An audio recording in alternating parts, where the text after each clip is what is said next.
Deuxième série de négociations sur le cessez-le-feu en Ukraine entre les délégations américaines et ukrainiennes, des discussions productives selon l'envoyé du président Zelensky. La colère ne retombe pas en Turquie. 5e nuit de manifestation à Istanbul en soutien au maire Ekrem İmamoğlu, emprisonné dans l'attente d'un procès pour corruption présumée. Le nouveau Premier ministre canadien Mark Carney a annoncé l'organisation de législatives anticipées le 28 avril. Il espère obtenir un mandat fort pour faire face aux attaques de Trump.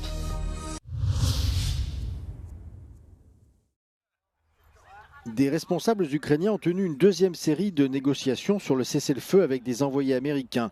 Les discussions se sont déroulées une nouvelle fois à Riyad, la capitale saoudienne. Le président ukrainien Volodymyr Zelensky a chargé son ministre de la Défense, Roustem Umerov, de diriger la délégation. Ce dernier a déclaré dans un message posté sur X que des points clés, y compris l'énergie, avaient été abordés. Volodymyr Zelensky, s'adressant à la réunion, a réitéré l'engagement de son pays en faveur de la paix. Il a également souligné la nécessité d'exercer une pression accrue sur son homologue russe. Наша команда працює абсолютно конструктивно. Розмова достатньо корисна. Робота делегацій триває. Але про що б ми зараз не говорили з нашими партнерами, потрібно дотиснути Путіна до реального наказу припинити удари. Хто цю війну приніс, той і повинен її забрати. L'envoyé spécial du président Donald Trump, Steve Witkoff, dirigeait les discussions pour Washington. S'adressant aux médias américains dimanche, il a déclaré qu'il pensait que Vladimir Poutine, malgré les inquiétudes des Européens, était également intéressé par la paix. Lors du sommet de l'UE qui s'est tenu vendredi à Bruxelles, les leaders des 27 ont convenu de la nécessité d'être pleinement en mesure de se défendre contre de nouvelles attaques russes d'ici 2030. Tout en minimisant les craintes de l'Europe, Steve Witkoff a déclaré qu'il prenait Vladimir Poutine au mot en affirmant qu'il n'était pas intéressé par l'expansion de son territoire. I just don't see that he wants to take all of Europe. This is a much different situation than it was in World War II. In World War II, there was no NATO. So you have countries that are armed there. To me, it just does, I take him at his word in this sense. So, and I think the Europeans are beginning to come to that belief too. But it sort of doesn't matter. That's an academic issue. Une rencontre avec la délégation russe aura lieu ce lundi. Enfin, Donald Trump a déclaré vendredi qu'il espérait que cette série de pourparlers permettrait de faire une percée vers la fin de la guerre qui est entrée dans sa 4e année.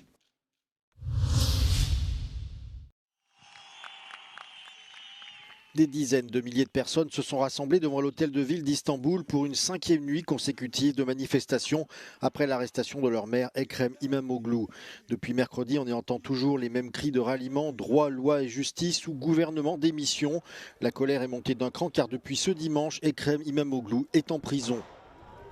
Des affrontements ont éclaté lorsque des manifestants ont lancé des fusées éclairantes et des pierres sur la police anti-émeute. Cette dernière a répondu en utilisant du gaz lacrymogène pour disperser la foule. Plus tôt dans la journée, un tribunal a formellement arrêté et inculpé Ekrem İmamoğlu pour corruption. On l'accuse d'avoir accepté des pots de vin ou d'avoir truqué des appels d'offres. Il n'a cependant pas été inculpé de lien avec un groupe terroriste, en l'occurrence le PKK. Le tribunal a estimé que cela n'était pas nécessaire puisqu'il avait déjà été arrêté pour des délits financiers. Le Parti républicain du peuple, le CHP, dont İmamoğlu est membre depuis 2008, a organisé un scrutin de solidarité lors de sa première primaire au cours de laquelle il a désigné son candidat à la présidence pour la course de 2028. Des urnes symboliques ont été installées dans tout le pays pour permettre aux citoyens, au-delà des 1,7 million de membres du parti, d'exprimer leur soutien au maire emprisonné. Good afternoon. Motion de défiance, blocage du Parlement, démission début janvier de Justin Trudeau comme chef de gouvernement sur fond de forte impopularité. Après des mois de chaos politique, le nouveau Premier ministre canadien Mark Carney a annoncé ce dimanche l'organisation d'élections anticipées le 28 avril. Il espère obtenir un mandat fort pour son parti pour faire face aux attaques quasi quotidiennes de Washington. We are facing the most significant crisis of our lifetimes because of President Trump's unjustified trade actions and his threats to our sovereignty. Our response must be to build a strong economy and a more secure Canada. Les libéraux semblaient il y a quelques semaines encore assurés d'une défaite électorale face aux conservateurs jusqu'à ce que le président américain ne vienne mettre la politique canadienne sans dessus-dessous. Mais désormais, un vent de patriotisme agite le pays et les Canadiens placent pour cette élection les relations avec les États-Unis en tête de leurs préoccupations. Jamais le Groenland n'aura autant fait parler de lui que ces dernières semaines. Grand comme 4 fois la France, ce territoire de l'Arctique, qui compte environ 56 000 habitants, est considéré comme stratégique en raison de son emplacement et de ses ressources minérales. Les récentes déclarations de Donald Trump ont mis la lumière sur le Groenland et attisé la volonté d'indépendance de la population. Volonté qui s'est exprimée début mars lors des élections législatives par une poussée des nationalistes. Ce désir d'indépendance est particulièrement fort chez les Inuits. Aviaja est chamane, elle estime que le moment est venu pour son peuple de s'exprimer. Inuit hasn't been heard. We have been so isolated for hundreds of years, and this time is the time for Inuit to speak up. Pendant la période coloniale qui a duré jusqu'en 1953, le Danemark a appliqué des politiques d'assimilation en interdisant par exemple la langue inuite et en procédant à des stérilisations forcées sur les femmes. Depuis, un sentiment d'exclusion s'est enraciné au sein d'une partie de la population qui aujourd'hui revendique fièrement sa culture. The sacredness of Christianity is still sacred in my eyes, but so is Buddhism, so is Hinduism, and so is my work. And that's where I stand in this, that the arising of our culture and us as a people is also to get the equality within our culture, to acknowledge that our culture is legit. En 2023, un rapport de l'ONU pointait du doigt un racisme structurel à l'encontre des Groenlandais. Naja reconnaît que cette situation l'a conduit à sous-estimer sa culture. I used to feel like it was cooler to be a Dane, or cooler to be able to speak Danish, where it was embarrassing to practice our traditions. Accompagnée d'une délégation des États-Unis, Usha Vance, l'épouse du vice-président américain, se rendra jeudi au Groenland pour une visite officielle, au cours de laquelle elle visitera notamment des sites historiques et apprendra l'héritage groenlandais. Une visite qui peut paraître opportune alors que Donald Trump affiche depuis plusieurs semaines sa volonté de mettre la main sur le territoire.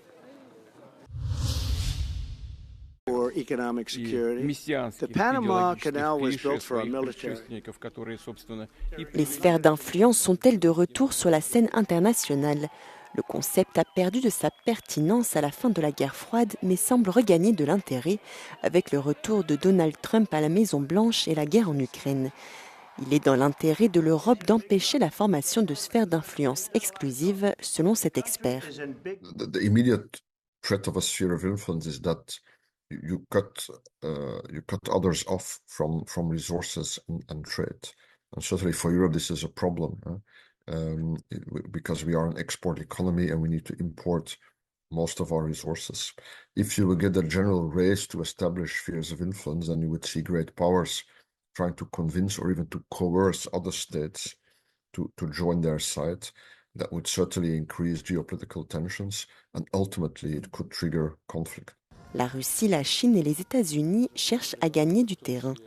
Le président américain a menacé d'annexer le Groenland et le Canada, mais il s'agit d'expansion territoriale et non de sphère d'influence, estime le chercheur. So Russia is definitely trying to establish an exclusive sphere of influence by military means in its near abroad. China is very smartly gaining lots of influence across the world, but mostly through an economic and political strategy. But that could only become an exclusive sphere of influence if other players, including the European Union, would abandon those countries to China. But that's not happening. Pour l'UE, l'élargissement est un moyen pour faire rayonner ses valeurs. Mais selon l'expert, il ne s'agit pas de sphère d'influence. So the European Union is, of course, increasing its power and influence by enlarging, but enlargement is not creating a sphere of influence. And if another state joins the Union, it becomes part of us. A sphere of influence will be around ourselves, it will not be part of ourselves. Une sphère d'influence désigne une zone géographique qu'une puissance a unilatéralement déclarée comme son espace exclusif et sur laquelle elle exerce un contrôle politique, économique et militaire.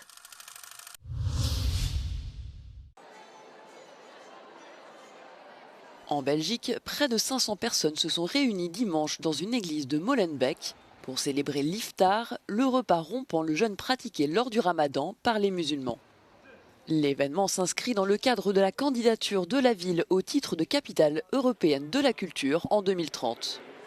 Une initiative visant à redorer son image tristement associée aux attentats de Paris de novembre 2015 et à promouvoir l'ouverture et le dialogue interculturel.